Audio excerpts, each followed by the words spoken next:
এই ভান্ডারাতে আমরা টিফিন করে নিচ্ছি, লুচি, ছোলা আলুর তরকারি আর একটা বড়। এখানে ভান্ডারা লেগেছে দেখতে পাচ্ছেন।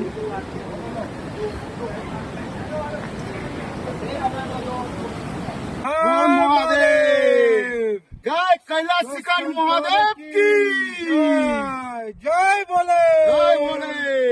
বৃষ্টি হচ্ছে হালকা হালকা, পুরো কুয়াশা ঢেকে গেছে আর বরফে যেতে পারছে না। অবস্থা দেখ, লোক পড়ে যাচ্ছে, ইয়ে হচ্ছে, গ্লিসারের উপর দিয়ে যেতে হচ্ছে, খুব কঠিন। সবাই এরপরে আমরা যাব, সব লাইন দিয়ে দাঁড়িয়ে আছে সবাই।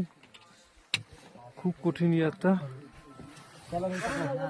মানসিক, মেন্টালি, ফিজিক্যাল সব ফিট থাকতে হবে, নাহলে এই যাত্রা করা অসম্ভব।